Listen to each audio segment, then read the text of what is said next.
Alright, so as many of you know, Northern California BDR just opened up a little while ago and got me thinking about wanting to go moto camping. And in this video I'm going to be kind of going over the different camp setup that I did on my motorcycle, different equipment, and just to kind of get started on this whole sport. I've been backpacking before and I just felt like I enjoy motorcycle riding, and moto camping just kind of seems like basically backpacking on a motorcycle. My motorcycle is a 2002 WR 250F, which is an off-road bike, and initially when I had the bike I wanted to get a little bit of storage on the back, so I created this storage rack. This is just a piece of aluminum diamond plate that I CNC'd out and mounted on the back of it. The first storage was just like a stuff sack and some bungees, as you can see here, and ultimately that failed. The bungees really didn't hold it very well. The stuff sack fell off, almost lost my tools and other things that were in it, and so I decided to upgrade that. So I upgraded it to a Giant Loop Possibles pouch. Giant Loop makes a lot of really good equipment, kind of on a little more pricey, mainly just because it's so durable and good quality. So I started running that, again, mostly just to hold tools and just a little bit of backup equipment. The tools that I had pretty good success with, this is a company called Cruise Tools. They make a nice compact kit that has quite a bit of tools that you would need.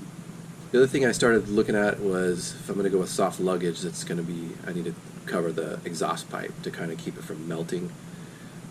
Since it's an off-road bike, they don't really have a lot designed. Like, I didn't really want to put panniers or anything like that. So I got some, besides that header insulation that was on there, I got this heat-resistant shield that was from Amazon, and I decided that I wanted to put that on the inside of the plastics to try to protect the plastics a little bit more. And so I started out by making a cardboard flat pattern of the inside of the plastic panel, and essentially figured out what kind of pattern would be able to fit on there, and then I cut it out on the heat shield. This heat shield is essentially some high temperature insulative material with an aluminum textured surface, and so I folded over the edges to try to keep the softer material contained in there and try to have a good finish. You can see here, this is when it's all installed. It seemed to work pretty good. That way, as luggage is pushing down on this plastic, it's not going to be able to get on the melt it. Another thing was navigation. I started looking on Amazon for sort of a low cost, and I found this Fano brand, and I was really happy with it. The build quality was a lot better than I thought it would be for the price. I think it was roughly about $60, and it just really clamps well onto my phone, and that was going to be kind of like my entry-level navigation. So at first I mounted it really low, just trying to keep it out of the way, but after testing it out, it worked better to have it a little bit higher up. So obviously, if you're going to go moto camping, you got to have some kind of luggage. In my case, I was looking for some soft luggage.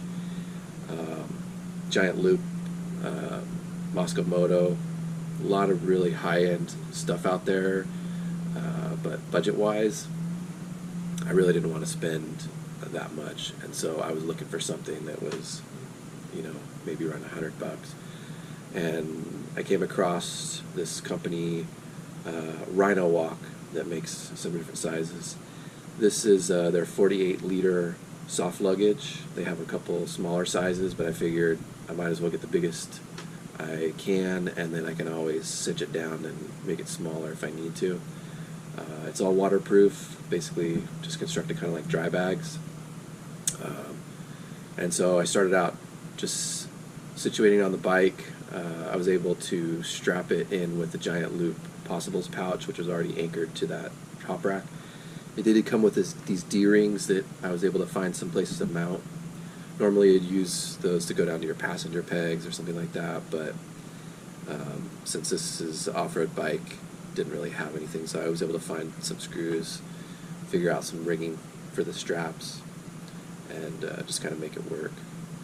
So initially when I was testing it out, I just kind of loaded it full of a couple of sleeping bags just to get the volume, but not really the weight.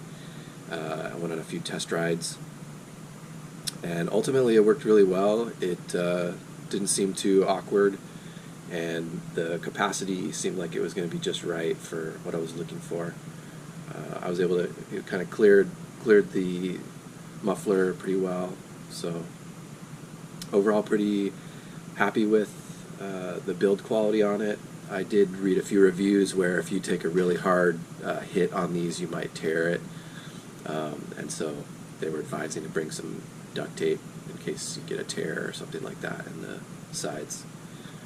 But they mentioned that that was mainly just from crashing into some rocks. So you can kind of see my turn signals. I didn't mention this before, but my motorcycle was dual sported by the previous owner. They put an early Baja Designs dual sport kit on it. They came with the lights and the battery, turn signals, that kind of thing. And so those initial turn signals are mounted pretty far back, and so later on I actually added some additional turn signals near the license plate, so that way when these bags are on there, they're not covering it up. So moving on to gear, like I mentioned, I've gone backpacking before, and so I have some like mummy bags and things, but just the bulk of them starts to become a lot more of an issue, so I looked at compression sacks. That really helped out a lot. Sleeping pads, I looked for a smaller sleeping pad. This is one from Amazon that worked pretty good.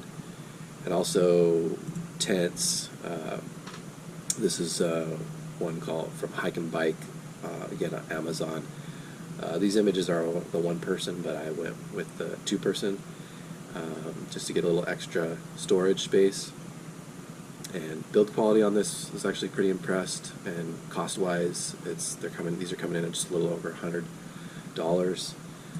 So some other equipment I wanted to get was a camping chair that was reasonably compact and lightweight, another one from Amazon, and also a small table in case we're dispersed camping and just don't have any place to put your stove or your food or anything, and so I was able to get that. So as far as the camp kitchen kind of cooking supplies, this is a Stanley Cup kit that I put together a while ago for a 72-hour kit, and you can look on YouTube, just search up Stanley Cup cooking kit, and there's a lot of good videos that go over this, but essentially these are a metal cup from Stanley that's just the right size to be able to fit these little isobutane tanks in there, and then the stove is just one of these little low-cost ones, and I've got the mount for the tank to give the extra legs, and a little washing kit with just some soap and a little sponge. I also added the Ozark cup that's like from Walmart that nests over the top of that, so with this kit you're able to get a couple of pots out of it, and it's pretty good for like boil in a bag type meals or other small type cooking. So overall that's my Moto Camping kit, and my next plan is to go out, take this out on a shakedown run, a local camping spot, see how all the gear works, see how the bike handles with the gear loaded on it, and then ultimately the goal is this summer to hit the NorCal BDR and pick a route and go moto camping. So anyway, hope you enjoyed this video, and this is my quest for moto camping.